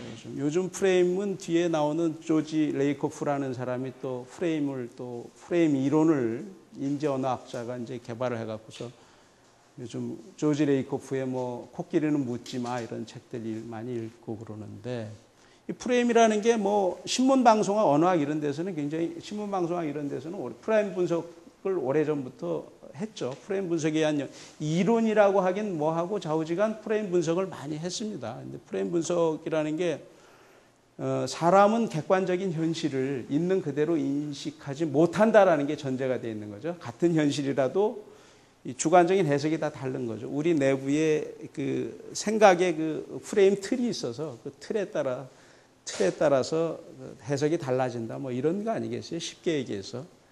그래서 뉴스 프레임이라는 게 이게 앤트만이라고 이제 프레임 분석의 그 초창기 유명한 학자가 보면 프레임이라는 건 선택과 현저성이다 이런 얘기를 합니다. 같은 현상이라도 어떤 걸 강조를 할까? 자기 기호에 맞는 거를 확 강조. 보수 쪽에서 보면 보수에 맞는 팩트를 확 강조하고 그것만 보도하고 보수에 불리한 거는 싹 빼고 이런 것들이 이제 뚜렷하잖아요. 우리 언론도 보면은. 그래서 뉴스 프레임에 따라서 완전히 같은 그 팩트를 놓고서도 완전히 다른 해석이 가능한 이런 거를 이제 이런 프레임 분석을 갖다가 조지 레이코프라는 탁월한 학자의 노암 촘스키 제자라는 사람인데 이 사람은 이제 프레임 분석이 왜 유명해졌냐면은 결국 이 프레임 분석, 이 프레임이라는 개념을 갖다 이제 정치에 이제 적용을 해서 이제 유명한데 이 정치에서 어떤 프레임을 선점하는 세력이 이제 선거에서도 이기고 그런다는 거죠. 프레임이라는 걸 이를테면 예를 들어 보면 무상복지, 세금 폭탄 이렇게 심플한 용어로 어떤 의제 설정을 해놓으면 그래서 그게 막 의제 설정한 것이 여러 사람에게 퍼지면 어떤 프레임 틀이 형성이 돼갖고 그 프레임 틀 안에서만 이렇게 뱅뱅뱅 해서 생각이 돌아간다는 거야. 이를테면 미국이 테러와의 전쟁할 때도 그랬다는 거죠. 테러와의 전쟁.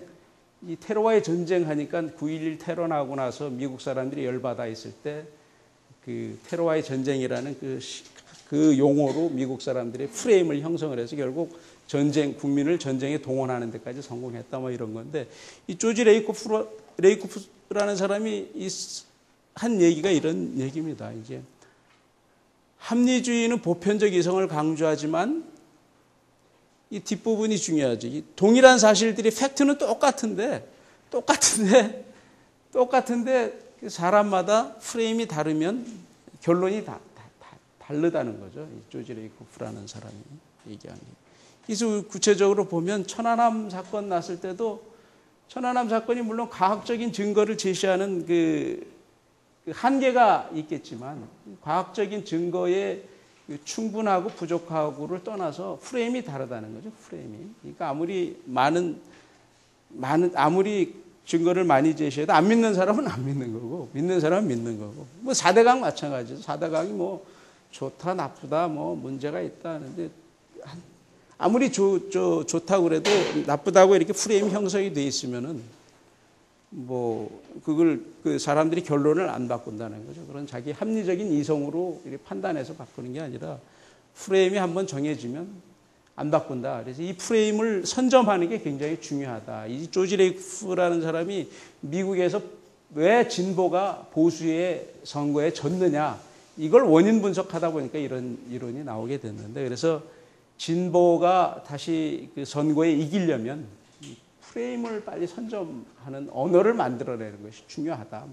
뭐 이런 게 이 사람이 주장인데, 뭐 촘스키 제자인데 촘스키하고는 지금 원수가 돼갖고 말을 안 한대요. 서로의 생각이 달라갖고. 그래서 프레임을 장악한 세력이 주도하는 비전 속에서만 대중은 세상을 파악한다. 뭐 이런 딱딱한 얘기들을 좀 잠깐 하고. 그래서 무의식 중에 그 자기 프레임, 머릿속에 형성된 프레임으로 해석을 한다 이거죠.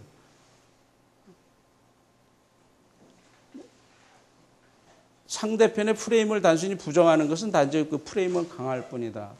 공산당, 뭐 빨갱이 얘기를 자꾸 하면 빨갱이라는 의제 설정이 되니까 빨갱이는 말하지 마. 뭐 이러면은 빨갱이는 말하지 마. 빨갱이를 언급하지 마에 초점이 있는데 빨갱이만 들어온다는 거죠. 빨갱이만 더 상대방의 프레임을 더 강화시켜 주는 거죠. 이 사람이 이래 코끼리는 묻지 마 하면은 코끼리를 얘기하지 말라고 하는데 초점이 있는데 그게 아니라 그 얘기를 하면서 코끼리 얘기를 하니까 사람들은 코끼리를 그 프레임만 더 강화된다 이거죠. 이런 얘기인데, 제가 박사학위 논문 쓰면서 이제 했던 것이, 제가 그 촛불 시위로 논문을 받았는데 그때 인식했던 거는 이 같은 촛불 시위를 보고 양쪽의 진보 언론과 보수 언론의 해석이 완전히 양극단이니 이게 어느 게 맞는 거냐 같은 해석. 이거를 그 프레임 분석을 통해서 한번 제가 분석을 해서 이제 그 논문을 받았는데, 결론은 이 촛불 시위가 일어난 그 석 달간의 기간을 갖다가 진보 언론과 보수 언론의 그 보도 행태를 변화를 보고 그걸 수치로 표현을 해서 우리 사회의 이념 양극화가 어느 정도 심각한가 이거를 제가 이제 분석해서 논문을 받았는데, 이게 다 해서 간단한 예를 들어 보면 이 진보 언론이 촛불을 보면은 그 어떤 주권 재민이라든지 이게 민심이라든지 이 촛불이라는 현상 자체가 이제 거리에 나타난 그게 다 민심이다. 민심이니까 반드시 이 민심을 수용해야 된다. 이런 게 이제 진보 언론의 기조고, 보면 보수 언론은 배후 세력 뭐 이런 걸 얘기를 하잖아요. 배후 세력이고 이건 다 이 괴담에 놀아나는 거다 말이야. 거의 선동이다. 이건 시위꾼들이 시위하는 거다. 이건 민심이 아니다. 뭐 이런 거였잖아요. 진보 언론 역시 이 민심을 빨리 수용해서 대통령이 뭐 6.29 선언이라는 표현까지 쓰잖아요. 이런 게 이제 그 진보 언론은 진보 언론의 프레임이라는 게 있다는 거죠. 보수 언론은 반면에 이 쇠고기를 가만 놔두면 이게 공권력을 동원해서 빨리 이걸 그 초장에 잡아야지 왜 정부가 뭐 하고 있느냐 뭐 이런 거잖아요. 그래서 이 소수의 그 과격 폭력 시위꾼들한테 이게 사회 질서가 이렇게 깨져서 되느냐 뭐 이런 정극단의 인식을 하고 있죠. 그래서 그걸 제가 몇 개의 프레임을 뭐 민주화 프레임, 법치 프레임, 뭐 이 촛불 시위가 국가 책임이냐, 정부 책임이냐, 아니면 촛불 시위대 책임이냐, 뭐 그거에 따라서 이제 4가지, 8개 프레임을 개발을 해서 분석을 했더니 그걸 수치로 해서 했더니 보수 진보 언론은 저 빨간 표로 이렇게 가서 촛불 시위는 전적으로 처음부터 끝까지 이제 이거는 국가 책임이다, 정부 책임이다 이렇게 보도하고 있는 거고 정말 하나도 없어요. 경향신문과 제가 분석한 한겨레 신문이었는데 저 진보는 이쪽은 조선일보고 동아일보를 분석을 했고 그런데 밑에 보면 밑에 보수 언론인데 역시 이렇게 양극화되어 있다 이거예요. 서로 보는 시각이 쉽게 얘기해서 이건 민주화 법치 프레임이라고 촛불 시위는 선한 거다. 이건 민심의 표현이고 뭐 이걸 촛불 시위를 굉장히 긍정적으로 미화적인 입장에서 보는 거고 법치 프레임은 이거는 촛불 시위는 뭐 시위꾼들에 의한 이런 이 사회 소요다 뭐 이렇게 보는 이런 프레임이 이렇게 양극화되어 있다라는 거고. 그래서 내가 분석을 해보니까 다 아는 사실이지만 그걸 수치로 이렇게 분석을 했더니 너무나 양극화가 심하더라 이런 걸 볼 수 있었고. 그래서 언론에서도 촛불 시위 끝나고 나서 그 언론의 정파성을 우려하는 그 세미나를 많이 했어요. 언론재단 주도로.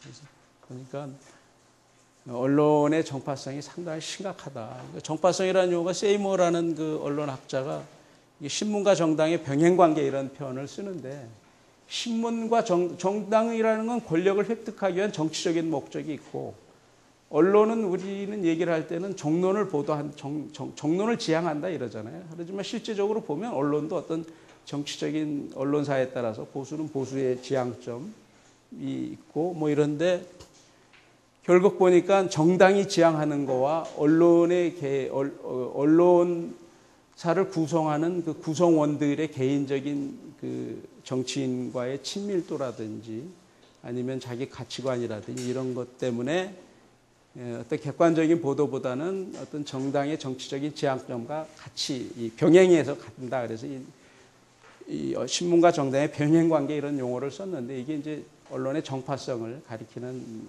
언어의 뭐 효시 같은 그런 얘기인데 문제는 제가 이제 분석을 해보니까 갈수록 심각한 게 언론의 신뢰도가 이제 갈수록 떨어지잖아요. 뒤에 표가 나오는데. 근데 언론이 그러면 그럴수록 정론을 지향한다고 하면서 그 보다 객관적인 입장에서 보도를 하는 것보다 이제 좀 편향성 전략이라고 그런 용어를 이제 학자들이 쓰는데 계속 더 편향성으로 간다. 왜냐하면은 독자가 이미 나뉘어졌기 때문에 이게 조선일보가 한겨레 독자들을 진보적인 성향의 독자들을 끌어들이기 위해서 논조를 바꾸는 게 아니고 그건 뭐 어차피 포기한 거죠. 그냥 자기들이 확보하고 있는 보수적인 성향의 독자들만 더 끌고 가기 위해서 더 편향적인 전략으로 간다 이거예요. 한겨레도 마찬가지. 한겨레나 경향도 이미 우리의 독자는 뭐 정해져 있는 거고 기존의 보수 언론과의 차별화가 이게 이제 언론이 그 영업적인 차원에서 살아남기 위해서라도 편향적인 전략으로 간다라는 게 굉장히 우리나라에서 이 사회가 굉장히 뭐 양극화돼 경제적인 양극화도 심하고 이념적인 양극화, 생각의 양극화, 언어가 다르다고 할 만큼 이렇게 양극화가 심한데 언론이 별로 헬프가 안 된다는 겁니다. 언론이 오히려 더 부추긴다는 거죠. 언론이 이런 정파성을 그런 거 이제 분석을 해보니까 언론의 신뢰도 변화를 보면 이 TV는 좀 이렇게 올라왔는데 신문은 계속 떨어지죠. 이게 사실은 김대중 대통령 이전까지는 조선일보의 그런 그 위상이나 영향력이 대단했죠. 근데 지금은 김대중 대통령 이후 그때 뭐 떨어지기 시작해갖고 좀 많이 떨어져 있죠. 신뢰도가 뭐 언론이. 그래서 이제 조금 생각을 조금 이제 조금 더 진전을 시켜보면 이 다른 생각의 큰 두 갈래 다른 생각의 흐름이 우리 사회에서 이렇게 충돌하고 있는데, 겉으로든 속으로든 충돌하고 있는데, 이게 결국은 선거에서 나타나는 거 아니겠어요? 그래서 지금 벌써 선거를 앞두고 이제 무상 논쟁이 지난번에 많이 벌어졌잖아요. 어떤 프레임을 선점할 것이냐, 이게 복지 프레임이냐, 야당에서 주장하는 세금 폭탄 프레임이 될 것이냐, 야당에서 무슨 안보 프레임을 들고 나올 수도 있겠죠. 안보 프레임, 선거를 앞두고 이런 큰 우리나라가 이제 앞으로 이게 이제 김대중 대통령, 노무현 대통령 때는 그래도 어떻게든 복지 쪽을 강조를 하고 분배 쪽에 조금 많이, 그때도 역시 신자유주의의 한계는 벗어나지 않았지만 그래도 이제 그쪽에 분배 쪽에 많이 갔지만 결국 경제적인 업적이 뚜렷하게 안 나오고 하니까 결국 MB라는 보수 정부가 나타났고, 근데 요즘 이제 차기 대선이 이제 내년이면 오는데, 차기 정부는 과연 우리가 어떤 컨센서스가 이루어져서 나가야 되느냐 이겁니다. 요즘은 정부, 이게 제가 이렇게 써본 게, 국가는 리바이어던이라고 홉스가 이제 자연 상태에서는 만인에 대한 투쟁이라고 하지 않습니까? 거기서 이제 그걸 극복하기 위해서 우리가 안전하게 살기 위해서 사회계약을 해서 국가를 만들었는데, 이 국가를 만들 때 이미 홉스는 국가는 리바이어던, 이 국가는 만들어 놓은 것 자체가 인공 괴물이 돼 갖고서 사람을 통제하고 사람에 간섭하고 사람을 구속할 것이다, 이런 걸 얘기를 했지 않습니까? 근데 역시 그래서 현재 근대 민족 국가 역사의 흐름을 보면 이제 민주주의의 역사 아닙니까? 처음에 이제 이 권력이라는 게 왕하고 귀족들이 갖고 있다가 막 싸우면서 그 권력이 봉건주의 시대 국가를 극복하고 절대주의 국가로 넘어갔다가 봉건주의 자본의 힘이 생겨서 부르주아지 자본을 장악한 이 사람들의 결국은 그 권력을 장악해 가는 게 이제 자유민주주의, 시민혁명 이런 걸 통해서 이제 권력을 장악해 가고 해서 자유민주주의 근데 자유민주주의 국가의 효시가 되는데, 오늘날 보면은 그 자유민주주의 국가를 보면 그것이 귀족이 권력을 위한 싸움 투쟁이지만은 그때 자본을 갖고 있는 부르주아지의 그 판이었지, 거기에서 이제 노동은 좀 배제가 돼 있다 이거죠. 근데 실제로 선거권을 보면 얘기가 좀 복잡해지는데 잠깐만 언급하고 마무리하고 갑시다. 선거를 보면 선거권이 똑같이 주어진 게 아니잖아요. 옛날에는 돈 없으면 선거 못 했잖아요. 민주주의 역사가. 그러니까 그런 때를 지내고 이제 우리가 자유민주주의를 왔는데, 우리가 자유민주주의를 많이 얘기는 하지만 자유민주주의가 똑같은 것 같은데 지향점은 우리가 이론적으로 보면 다른 거죠. 자유주의는 어쨌든 국가는 있지만 국가는 개인의 간섭은 최소화하기를 원하는 게 자유주의의 맥인 거죠. 거기서 이제 신자유주의가 요즘 이제 간 건데. 근데 민주주의라는 거는 평등을 지향하지 않습니까? 평등. 가진 자나 못 가진 자나 평등을 지향하는데,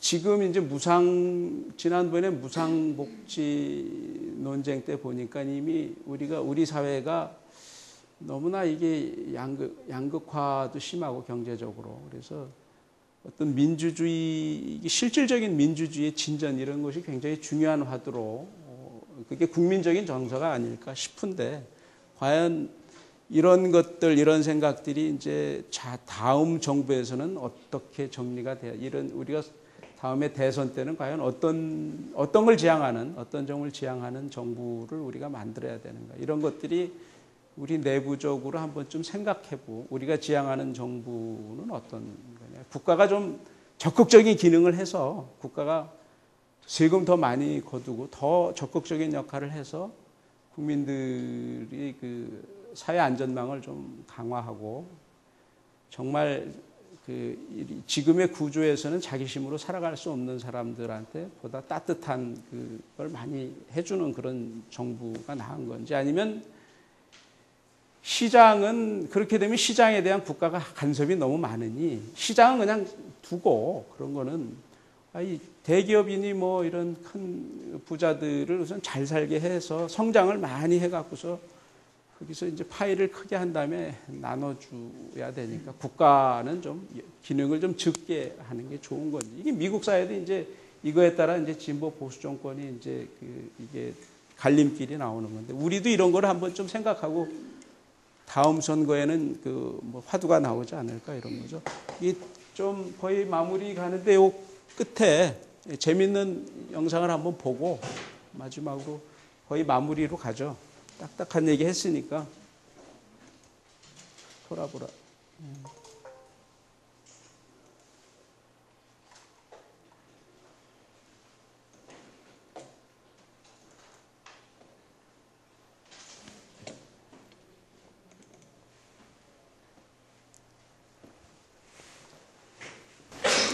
빈 라면이 숨어있을 것으로 보이는 아프간의 토라보라 전선에서는 반탈레반군과 알카에다 간의 최후의 일전이 계속되고 있습니다. 한국 기자로서는 처음으로 토라보라에 들어간 KBS 특별 취재반의 김윤영 특파원을 화상 전화로 연결해서 현지 소식 알아보겠습니다. 김윤영 특파원. 네, 토라보라입니다. 네, 뒤로 포연이 일고 있는데요. 지금 있는 곳이 전선 어디쯤입니까? 지금 제 뒤로 보이는 산 전체가 토라보라 지역입니다. 지금 표현을 보시는 그 중간쯤 산에 미군의 공습이 집중되고 있는데, 그곳에서 제가 서 있는 곳까지 직선거리로 1km이고 주변 교전 현장까지는 걸어서 20분 거리입니다. 오늘 이번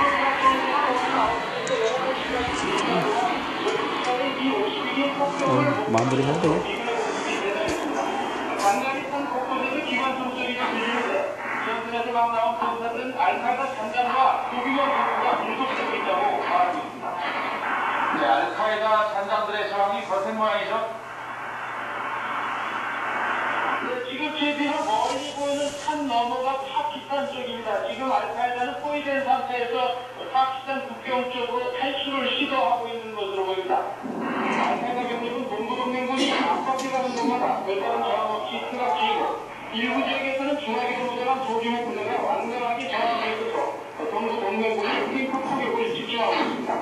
파키스탄군은 정규군 4,000명을 대체해서 알카에다가 국경을 넘어오는 것을 현재 맡고 있습니다. 현재 알카에다와 동부동맹은 일시 상황했던 접촉을 하지 않고 있습니다. 현재 미국 특수부대원들은 빈 라덴이 토라보라 지역에 있다는 여러 정보를 근거로 영국군과 국정으로 동부 수색 작전을 벌이고 있는 것으로 전해졌습니다. 요거는 이제 원본 화면 잠깐 한번 보시죠.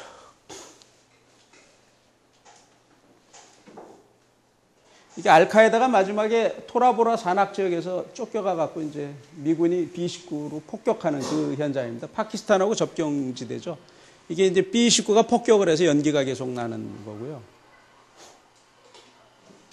근데 저렇게 했어도 알카에다가 안 망하고, 탈레반이 안 망하고 아직도 미군하고 또 전쟁을 하고 있잖아요. 그러니 내전의 뿌리가 엄청 깊죠.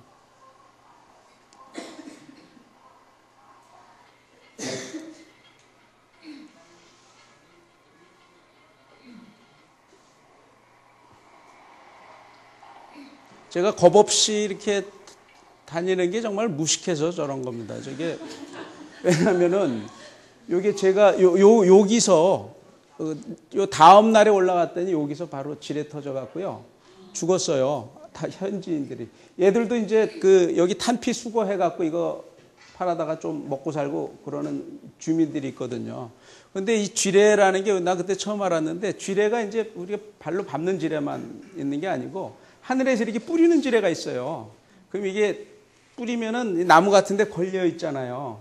그러다 이제 걸려 있다 바람이 불면 그게 떨어져서 이제 폭발을 해요. 그러니까 우리는 아무것도 모르고 이제 왔다 갔다 했으니까 나중에 굉장히 식은땀이 나고. 폭격으로 깊은 구멍이 파여지는 등 미군의 공습이 집중됐던 흔적이 가득합니다. 이게 정말 무섭습니다, 여러분. 이거 하는데, 이 B-19 폭격하는데, 순간적으로 저렇게 되는 거예요. 그냥 제가 쇼하는 게 아니고, 순간적으로. 이게 그거예요. 부비 트랩이라고 군대 갔다 오신 분들 알잖아요. 부비 트랩이라고 이렇게 함정 설치해 놓으면 그거 실 같은 거 건드리면 폭발해 갖고, 그래서 몇 명 죽었어요, 이게 미군들이. 그래갖고서 미군 특공대원 하나 있고, 미군 특공대하고 이제 마지막에 이 아프간 사람들하고 공조해서 이제 수색 작전 피고 그러는 건데,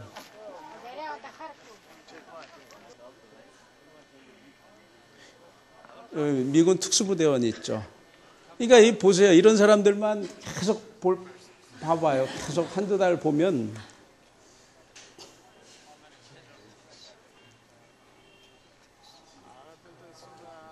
이게 이 사람들은 전쟁이 하나의 생활이잖아요. 옷차림에서도 보면 그냥 전쟁이라고 군복 따로 입고 뭐 이게 아니고 그냥 똑같이 살다가 총 들고 가서 쏘고 다시 오고 뭐 이러는 거예요, 이 사람들. 이게 탈레반 포로들입니다. 포로들 잡은 건데. Okay, the second they arrested at the first when they captured Jalalabad city, they arrested. 자, 그 정도 보고 그 다음에 이제 마무리를 하죠. 뭐 시간이 너무 많이 가서.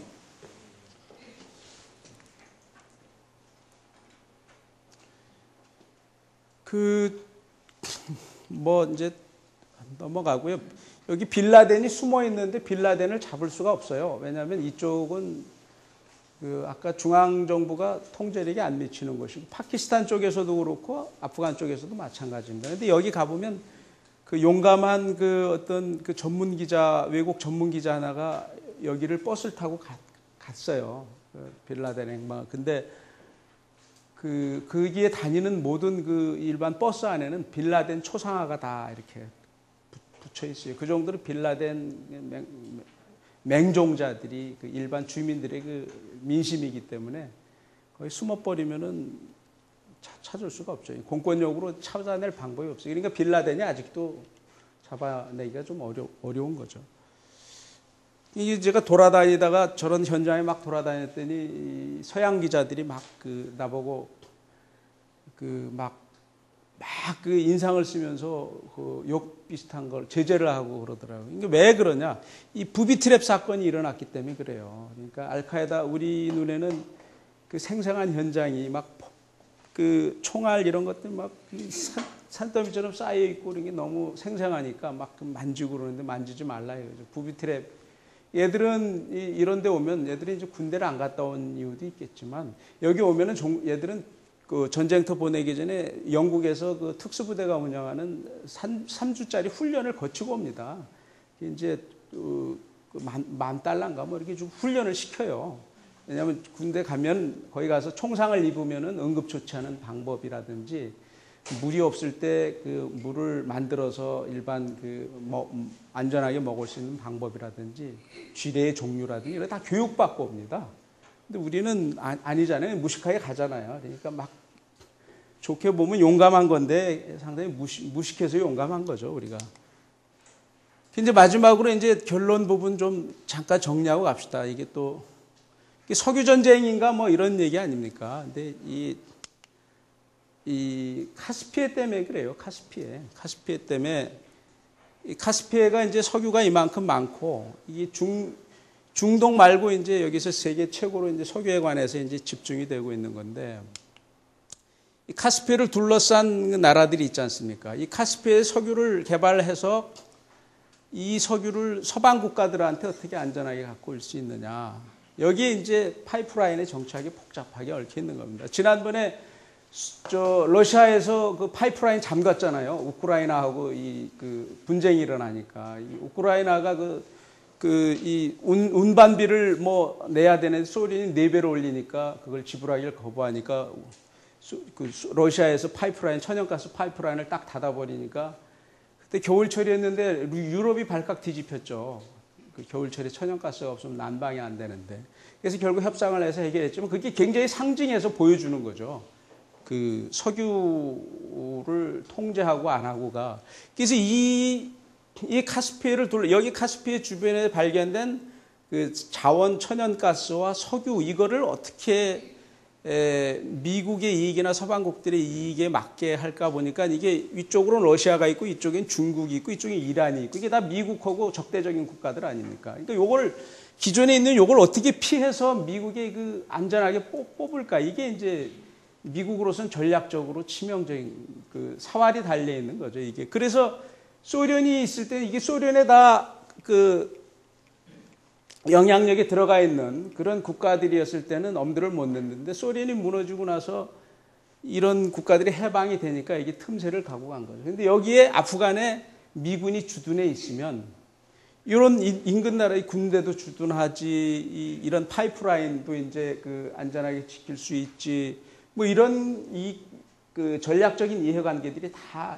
복합적으로 얽혀 있는 거죠. 이 나라들은 갑자기 이제 이 자원이 나오다 보니까 이게 러시아하고 중국하고 미국이 3파전 사이에서 자기들이 어디가 우리한테 제일 도움이 되는가, 이런 전략 그 국제정치적으로 자기들의 이익을 잘 계량해서 어떤 때는 러시아 편에 섰다가 어떤 때는 미국 편에 섰다, 이렇게 복잡하게 움직여가고 있는 것이죠. 여기 이제 기존 노선이 있는데 여기 보면 이 투르크메니스탄을 통해서 아프가니스탄을 통해서 이렇게 오는 거. 러시아 같은 경우는 역사적으로 부동항이 없어서 부동항을 얻으려고 이렇게 많이 애써서 전쟁을 많이 했잖아요. 근데 지금도 흑해 이쪽은 부동항이 아니고 지금 인도양 쪽으로 진출을 하려고 하면 이런 나라들 협조가 있어야 돼요. 그러니까 미국과 러시아와 그 중국의 암투가 엄청 심한 거죠. 그래서 이 파이프라인 정착이라고 우리가 얘기를 하는데 이런 5가지 노선 이미 건설이 된 것도 있고 건설 예정인 것도 있는데 결국 이란과 러시아를 피해가는 게 이제 핵심인 거죠. 그래서 이제 아프간에 미국이 이제 갈 수밖에 없었고 그 선 보면은 이게 이제 CPC 라인, 이게 러시아가 통제하는 라인이고 이게 서방 라인 BTC 라인이 이제 서방 라인인데 이런 게 이제 복잡하게 얽혀 있는 겁니다. 이게 앞으로 보면 앞으로도 그럼 미국이 이제 그 요즘 자스민 혁명으로 인해서 중동의 민주주의가 이제 다시 우리가 얘기가 되는데 결국 전문가들 얘기는 이제 사우디아라비아가 제일 핵심이죠. 미국의 모순이 인권과 민주주의의 확산을 얘기하면서도 석유 이익이 걸려있는 나라들한테 그걸 적용을 못 하잖아요. 제일 대표적인 게 사우디 아닙니까? 사우디가 중동에서 제일 부자 나라, 전체 우리 석유의 전 세계 석유의 24%를 갖고 있는 나라인데 인권 최후진국입니다. 선거권도 여자들 선거권도 없고 운전면허 갖고 논쟁, 여자를 운전면허 따게 해야 될 것이냐 마야 될 것이냐 갖고 논쟁이 벌어지고 있는 나라고 이게 와하비즘이라고 극단적인 이슬람주의인데 이게 와하비즘의 원조 아니에요. 빈 라덴도 이 사우디아라비아 출신 아닙니까? 그래서 9.11 테러 나고 나서 사우디아라비아가 전통적으로 미국이 서포트해 갖고 키우는 국가인데 좀 소원해졌잖아요. 그 틈을 또 중국이 치고 들어가서 사우디아라비아의 그 석유권을 좀 따내고 뭐 이렇게 복잡하게 얽혀 있죠. 근데 미국 앞으로 그럼 우리가 자스민 혁명을 통해서 중동 민주주의를 보면 결국은 미국의 중동 정책이 말과 명분이 이제 다른 명분과 실제 행동이 다른 것들이 이스라엘을 보호할 수밖에 없는 한계가 있는 거죠. 미국은 유태인의 나라라고 해도 과언이 아닌 그 한계가 있고 미국의 지식인들은 이스라엘과 팔레스타인 간의 아랍 세계 간의 그 균형점을 잡지 않으면 미국이 결정적으로 미국의 국익이 어렵게 된다라고 지식인들이 늘 얘기를 하지만 지식인들이 얘기하는 거고 지식인들은 그렇게 얘기하면서도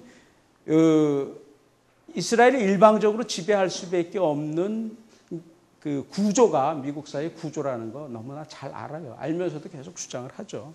그리고 이제 석유 이익이 또 기본적인 한계고 그래서 앞으로도 미국 중동 정책은 바뀌기 어렵다는 거고 간단히 유태인 파워를 봐도 유태인이 2.1%인데 미국을 절반 가까이 지배할 정도로 이렇게 유태인이 대단하고 그래서 결국은 이 사우디아라비아가 만약에 사우디아라비아에서 밀란 비슷한 상황이 된다고 그러면 어떡하겠습니까? 미국의 선택이 어떻게 돼요? 이미 이란에서 실패를 했잖아요. 이란이 팔레비 앙정 석유 이익 때문에 미국이 팔레비 앙정을 일방적으로 지원했다가 결국 팔레비가 쫓겨나갔고